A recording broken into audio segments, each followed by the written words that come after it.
Hey everyone, and welcome back for another episode of my Borussia M'Gladbach career on FIFA 15.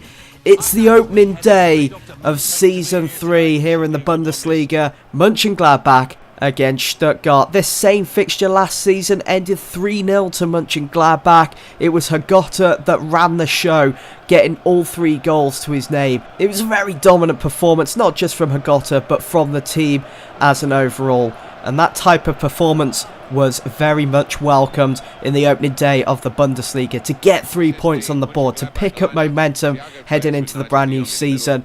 Hagota did drop to the bench for this game. He didn't feature in the starting lineup as I decided to go with Max Kruse, who was looking in fine form in pre-season. He was raring to go, grabbed quite a few goals in that pre-season friendly against Valencia. He was phenomenal, even scoring that really cheeky goal. If you missed it, be sure to go back and check it out. It was certainly one of my favourite goals that I've scored on any FIFA, and that's saying something. Jan Vertonghen couldn't start this game as he picked up an injury in pre-season, which will see him out for 3 weeks. And summer signing Thiago got his first competitive debut for Mönchengladbach in this fixture against Stuttgart. We came close to opening up the scoring here with right back Raphael smacking the ball on the volley. Just 11 minutes into the game, the ball went sailing over the post, but it was food for thought for their goalkeeper. But we did eventually break the deadlock. The first goal came in the 18th minute from none other than Junuzovic, picking up from where he left off from last season. Not bad for a free signing, right? Because if you guys remember, I did manage to get him on a pre-contract, and he has been such an important player in this Borussia Mönchengladbach side. He even helped us out quite a lot.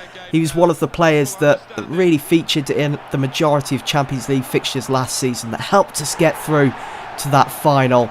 In the 25th minute, the referee awarded us a penalty.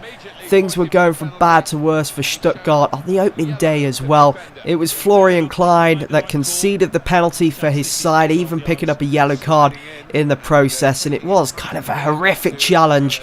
Well, actually, I wouldn't say it's horrific. God, I'm sounding like Sir Alex. He could have killed him.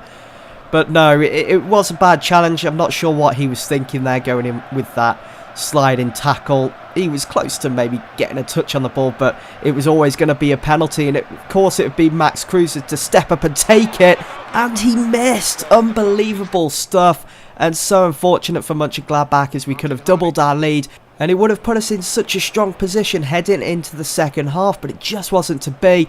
And of course that gave Stuttgart confidence. They pushed and they pushed, and they eventually broke through. They found that equaliser from one Diego Capel, who was... he's a thorn in my side. He is such a bane when it comes to career mode whenever I come up against him. De Jong was unable to get a block in the way there from Capel's first shot, which hit the post, and then on the rebound, Capel with the diving header got the equaliser. So it was game on. Junuzovic had an opportunity there, wasn't really testing the keeper, it was just like practice on the training pitch. And just before half time I thought we were going to take the lead again against Stuttgart from that shot from Traore. It beat the keeper, but it didn't beat the post, and so both teams went in at half time all level.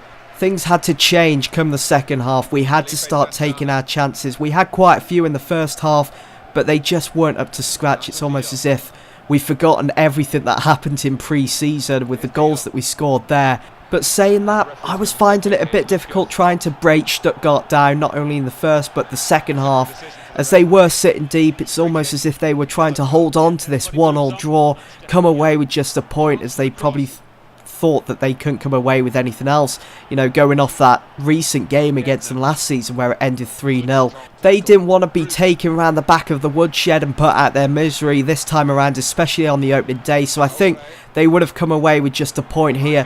But it'd be Patrick Herrmann that would put Mönchengladbach back in the lead, making it 2-1 with 64 minutes gone of the game. Nice bit of play, hit them on the break, and we caught them off guard, and we found the back of the net for the second time. So all was good, but we had to make sure that we could maybe go on and score another goal, make it 3-1 and be in a comfortable position there. But could we? No, we couldn't, as it was Ivicevic that got the equaliser again. It was almost as if when we would score a goal, it would wake Stuttgart up and they would come alive, and then they would go and score.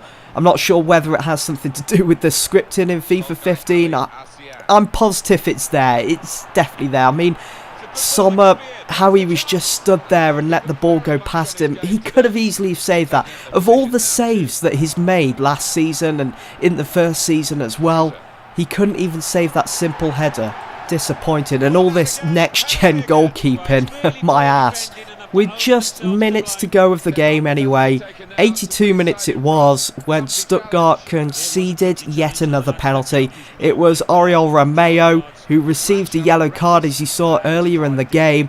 Got his second yellow card. You can see that challenges. He just bundles into not only Kruse but also Junuzovic, taking out Junuzovic in the process. You could see him rolling around on the ground. Fortunately, he was okay and was able to play on. My thoughts at the time were, there's only 6 minutes to go. If I can convert this penalty into a goal, surely that's going to be the winner. But Max Kruse failed to beat the keeper for the second time from the spot. What are you guys saying? FIFA scripting in full effect there? I think so. I was so distraught because I knew that was probably our final chance we would get. But we did. I was going all out of attack. I wanted that win on the opening day. I wanted to get 3 points to our name and pick up momentum. And we had one final chance here. As you can see, they're sitting back so much. Rajkovic up front. Kruse gets a shot on target. And it will be new signing from the summer, Tolgai Alcian, that would get the winning goal. Oh, what a finish it was. He really took advantage of the keeper parrying the ball away after that powerful shot from Max Kruse, which was hit first time, and he just comes in with a sliding touch from his foot. What a way to start his career at Mönchengladbach, by getting that late winning goal on the opening day of the Bundesliga. Yes, I wasn't happy with conceding 2 goals against Stuttgart, but it certainly was an absolute thriller of a match. I wouldn't put it in the same category as one of those matches, but it was a very good match, very exciting stuff. Moving on, as you guys remember in the last episode, I was stuck between Worm and Krul as a replacement keeper for Wolfgang Hessel, who left for Werder Bremen, and I decided to go with Tim Krul from Newcastle in the end for the sum of 8 million. And after Sommer's performance in the opening day against Stuttgart, he's got some mighty competition on his hand now, as I think I'm going to be starting Krul over the top of Sommer. We'll just have to see how it pans out as we play each and every game this season. It certainly was a promising debut from Alcian, getting that winning goal. There's no better feeling than that, and what a way to announce yourself to your new club, to your new surroundings, your new fans and everything, by scoring the winning goal in such a crucial game at such a late stage in that game as well. Absolutely superb, and I expect even more like that from Alcian this season. You can see the headline here as well, that Mönchengladbach have won the race for Tim Krul. You guys already know that. I think there was also another team that was in the bidding process for Tim Krul, but we managed to just pip them. I forget which team it was now, but we pipped them to Krul, and I think I've made the right decision there instead of going for Worm. 8 million, not a bad deal. We've still got transfer offers coming in. The transfer window is still wide open. Anything can still happen. Nico Brandenburger was offloaded to FK Austria for the sum of 375,000. He is gone. And it pains me to say, but there is going to be no room for younger players in this side, if you know what I mean, because I want to be winning the Bundesliga. I'm not experimenting, if you will, any longer. I want to be going all out and making sure that we're putting in the right performances and getting the right results. Our next game is against Dortmund. As you guys know, we met them in the Champions League final, and you'll see that in the next episode. Thanks for watching.